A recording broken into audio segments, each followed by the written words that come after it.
77ನೇ ಸ್ವಾತಂತ್ರ್ಯೋತ್ಸವದ ಪ್ರಯುಕ್ತ ಹುಬ್ಬಳ್ಳಿಯ ದುರ್ಗದ ಬಯಲಿನಲ್ಲಿ ಬೈಕ್ ರ್ಯಾಲಿ ನಡೆಸಲಾಯಿತು. ಕೇಂದ್ರ ಸಚಿವ ಜೋಶಿ ಬೈಕ್ ರ್ಯಾಲಿಗೆ ಚಾಲನೆ ನೀಡಿದರು.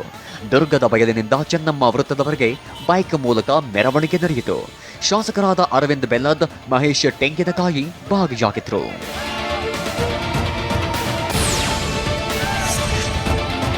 ಎರಡು 3 ವರ್ಷಗಳಿಂದ ತಿರಂಗ ಕಾರ್ಯಕ್ರಮ ಮಾಡ್ತಿದ್ದೇವೆ ಅಂತ ಪ್ರಹ್ಲಾದ್ ಜೋಶಿ ಹೇಳಿದ್ದಾರೆ.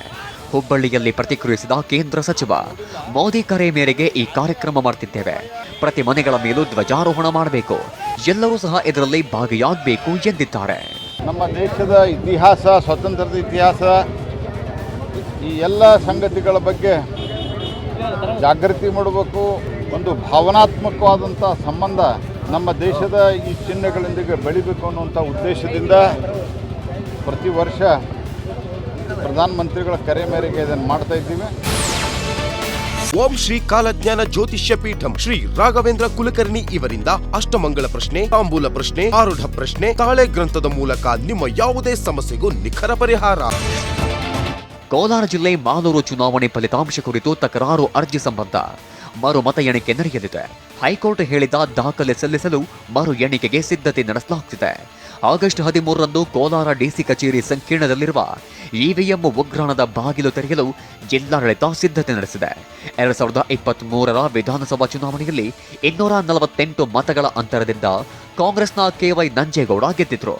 ಆದರೆ ಮತಗಳ ಮರು ಎಣಿಕೆಗೆ ಕೋರಿ ಬಿಜೆಪಿ ಅಭ್ಯರ್ಥಿ ಮಂಜುನಾಥ ಗೌಡ ಕೋರ್ಟ್ ಮೆಟ್ಟಿಲೇರಿದ್ರು.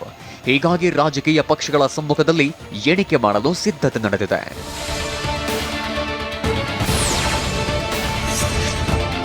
ಶಿವಮೊಗ್ಗ ಜಿಲ್ಲೆ ಭದ್ರಾವತಿ ತಾಲೂಕಿನ ಬಿಆರ್ಪಿಯಲ್ಲಿರುವ ಭದ್ರಾ ಜಲಾಶಯಕ್ಕೆ ಸಚಿವರು ಬಾಗಿನ ಅರ್ಪಿಸಿದ್ದಾರೆ.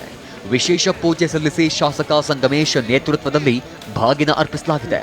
ಸಚಿವರಾದ ಮಧು ಬಂಗಾರಪ್ಪ, ಲಕ್ಷ್ಮೀ ಹೆಬ್ಬಾಳ್ಕರ್, ಶಾಸಕರಾದ ಬಿಕೆ ಸಂಗಮೇಶ್, ಜಿಎಚ್ ಶ್ರೀನಿವಾಸ್ ಸೇರಿದಂತೆ ಕಾಂಗ್ರೆಸ್ ನಾಯಕರು ಭಾಗಿಯಾಗಿದ್ದರು. ರೈತರು ವಿಜ್ಞಾನಿಗಳೊಂದಿಗೆ ಮೋದಿ ಸಂವಾದ. ವೈದ್ಯಕೀಯ ವಿದ್ಯಾರ್ಥಿನಿ ಹತ್ಯೆ ತನಿಖೆ ಚುರುಕು. ಮಗುವಿನ ಮೇಲೆ ಹರಿದ ಕಾರು, ಚಾಲಕ ಎಸ್ಕೇಪ್. ನವಿಲು ಕರಿ ರೆಸಿಪಿ ವೀಟೋ ಖಾಕಿ ಶಾಕ್. ಬಾಂಗ್ಲಾ ಕಿಚ್ಚುಗೆ ಕಾರಣವಾಯಿತಾ ಅಮೆರಿಕ? ಇದೆಲ್ಲವನ್ನು ನೋಡೋಣ ದೇಶ ವಿದೇಶ ನ್ಯೂಸ್ ಟಾಪ್ 9ನಲ್ಲಿ. ಪ್ರಧಾನಿ ನರೇಂದ್ರ ಮೋದಿ ರೈತರು ಹಾಗೂ ವಿಜ್ಞಾನಿಗಳೊಂದಿಗೆ ದೆಹಲಿಯಲ್ಲಿ ಸಂವಾದ ನಡೆಸಿದ್ದಾರೆ. ಭಾರತೀಯ ಕೃಷಿ ಸಂಶೋಧನಾ ಸಂಸ್ಥೆಯ ಕಾರ್ಯಕ್ರಮದ ವೇಳೆ ಮಾತುಕತೆ ನಡೆಸಿದರು.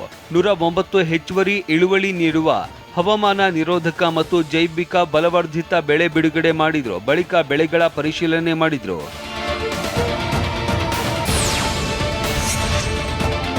ಕೋಲ್ಕತ್ತಾದ ಆರ್ಜಿ ಕರ್ ಓಂ ಶ್ರೀ ಕಾಲಜ್ಞಾನ ಜ್ಯೋತಿಷ್ಯ ಪೀಠ ಪ್ರಧಾನ ತಾಂತ್ರಿಕ್ ಪಂಡಿತ್ ಶ್ರೀ ರಾಘವೇಂದ್ರ ಕುಲಕರ್ಣಿ ಇಷ್ಟಪಟ್ಟವರು ನಿಮ್ಮಂತೆ ಆಗಲು, ಗಂಡನ ಪರಸ್ತ್ರೀ ಸಹವಾಸ ಬಿಡಿಸಲು, ಇನ್ನೂ ಮುಂತಾದ ಕಠಿಣ ಹಾಗೂ ಗುಪ್ತ ಸಮಸ್ಯೆಗಳಿಗೆ ಶಾಶ್ವತ ಪರಿಹಾರ ತಿಳಿಸುತ್ತಾರೆ. ಹಿಂದೆ ಭೇಟಿ ಕೊಡಿ. ಮೊಬೈಲ್ ಸಂಖ್ಯೆ 9800020205. ಮೆಡಿಕಲ್ ಕಾಲೇಜು ವಿದ್ಯಾರ್ಥಿನಿ ರೇಪ್ ಅಂಡ್ ಮರ್ಡರ್ ಪ್ರಕರಣದ ತನಿಖೆ ಚುರುಕುಗೊಂಡಿದೆ.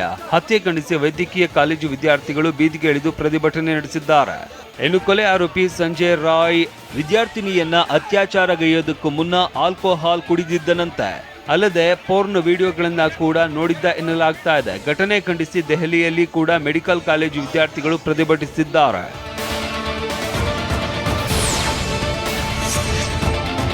ಭಾರತೀಯ ಷೇರುಪೇಟೆ ಅಪಾಯದಲ್ಲಿದೆ ಅಂತ ಲೋಕಸಭಾ ವಿಪಕ್ಷ ನಾಯಕ ರಾಹುಲ್ ಗಾಂಧಿ ಕಳವಳ ವ್ಯಕ್ತಪಡಿಸಿದ್ದಾರೆ. ಷೇರು ಮಾರುಕಟ್ಟೆಯ ಮೇಲೆ ನಿಗಾ ವಹಿಸುವ ಸೆಬಿ ಹೊಂದಾಣಿಕೆ ಮಾಡಿಕೊಂಡಿದೆ ಅಂತ ವಿಡಿಯೋ ಹೇಳಿಕೆ ಬಿಡುಗಡೆ ಮಾಡಿದ್ದಾರೆ. ಲೋಕಸಭೆ ವಿಪಕ್ಷ ನಾಯಕನಾಗಿ ಹೇಳುವುದು ನನ್ನ ಕರ್ತವ್ಯ. ಇದನ್ನ ನಿಮ್ಮ ಗಮನಕ್ಕೆ ತರುವುದು ನನ್ನ ಕರ್ತವ್ಯವಾಗಿದೆ. ಅದಾನಿ ಸಮೂಹದ ಮೇಲೆ ಗಂಭೀರ ಆರೋಪಗಳಿವೆ. ಆ ಫಂಡ್ಗಳಲ್ಲಿ ಸೆಬಿ ಅಧ್ಯಕ್ಷೆ ಮಾಧವಿ ಪುರಿ ಬುಚ್ ಹಾಗೂ ಆಕೆಯ ಪತಿಗೆ ಸಂಬಂಧ ಇರುವ ಬಗ್ಗೆ ಆರೋಪ ಕೇಳಿ ಬರ್ತಾ ಇದೆ. ಕ್ರಿಕೆಟ್ ಮ್ಯಾಚ್ನಲ್ಲಿ ಅಂಪೈರ್ ಹೊಂದಾಣಿಕೆ ಮಾಡಿಕೊಂಡಂತಾಗಿದೆ ಅಂತ ಹೇಳಿದ್ದಾರೆ.